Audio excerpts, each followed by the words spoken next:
on their head, see what they burn, respond to that, in goes the Azir. Snipes come out from the Kaiser.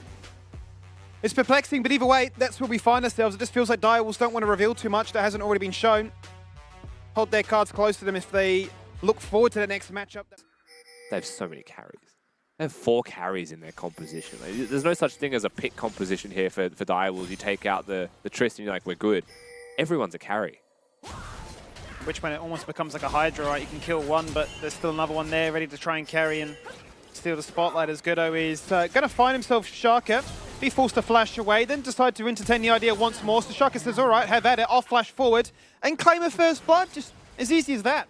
Right to the members that are performing well on the side of Vertex. Chirp is laning incredibly strongly.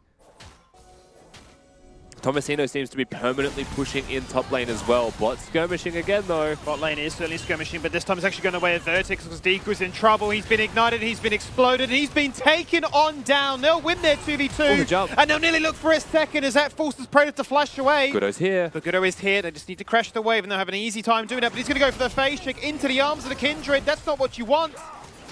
He's going to pepper him down low. And now it's the case of who goes in first, because there is the Void Seeker, there is the explosive shot.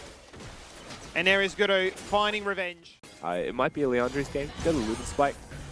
You can look for fights. Speaking of fights. Looking for a fight in the bot lane as Decoy is to focus once again. The ignite, the explosive shot. The damage explodes and takes him down for the second time in a row, Rusty. They want to push the wave. If they push this wave, and Praedyth might die with deja vu if he wards the bush. This really is deja vu. We've seen this play happen already. And Praedyth has nowhere to go. He's going to ult in his face. But then Goodo says it's too easy. And it really is. They're just outright winning fights. And then Goodo just comes to collect taxes from lanes that are winning for him already. Tomasino very much aware that something's a little bit amiss here. Shaka looking for this flank. Has no flash. Miss goes down, he just jumps across the wall and says, catch me if you can, and Shaka says, I can do just that, but Zorenous doesn't have the luxury of that an ultimate, but he commits it now as he goes across the wall too. Ooh. Shaka takes it away, but definitely was flirting with death with the... You just see that same play take place multiple times, but now we look to try and force a fight out in the mid lane. The gravity field is enough to force Chazz to flash away the Chaos Storm, though. It does go down, but at this point... The way this game started was Goodo legitimately just running into a Wukong and dying. And still he found the ganks in bottom just because they're winning that 2v2, because Danteh can follow Rosie when they both go. Well, look at that, they go in for the killer punch once again, everything committed onto his head. There is the buster shot in your face. You're going to go down, Praedyth. That is kill number 3. But will Danteh decide? He's literally pressed his S key. He's standing still, putting damage into a Kastante that will not fall on down. And the backup squad is here, and they'll punish by 10. If you can defend that mid lane outer turret for 30 minutes, just because you wave clear instantly, you just have so much more space to fight objectives as Chirp. Chirp stood up a little bit too far here, trying to go for the wave push in. As a result, he's going to fall on down and grant Shaka kill number 5. The Wukong, a little bit too strong. It has to be said right now. Will Vertex contest, or are they just going to look towards the mid lane outer turret? Now moving into the river.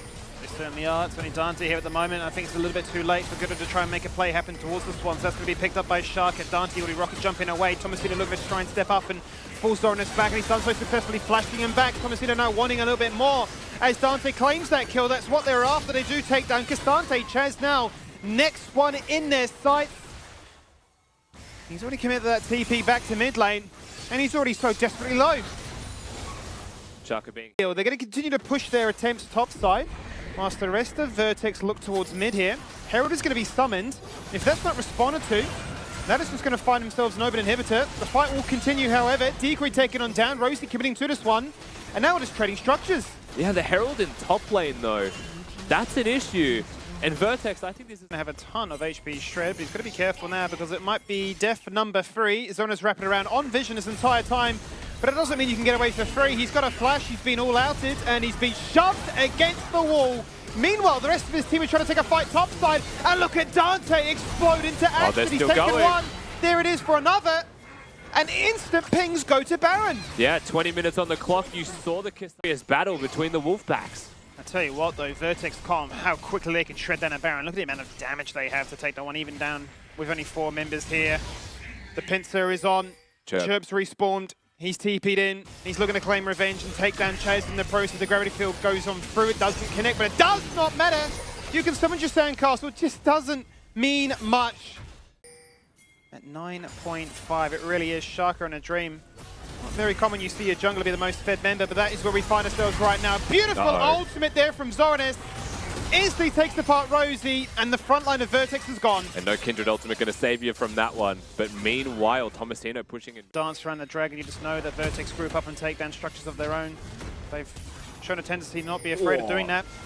But in we go, looking for it once again. Decoy, the one in trouble. He's going to hit that locket. Praedyth jumping into life with the ultimate as well. But Zorenous is the first to fall on down. Danteh is doing it right now. He's unstoppable. And Tomasino is on the flank, taking on 2 of his own. Chirp joins in. They'll find a third. Shaka will find another, and it was straight into a pools. And for the first time in what feels like forever, going to be able to break a base. Are they looking for more? It's just Shaka and Decoy. Shaka no ult. Would they dare knock on these next turrets? This does seem like a bit of a risk, but they seem to feel like it's a calculated one at just that. They jump on in. Vertex Decoy dead. Are doing it right now. Shaka is in a lot of trouble. It doesn't matter how strong he is. He's going to fall on down as well. It's the ace. Zorenous up in and one. I don't believe it, Rusty. It's 24 minutes in. They're on towards the Nexus itself. It's down to 50%. Make that 20. Make They've that done it. GG. And Vertex say we will get a full best of 3 series.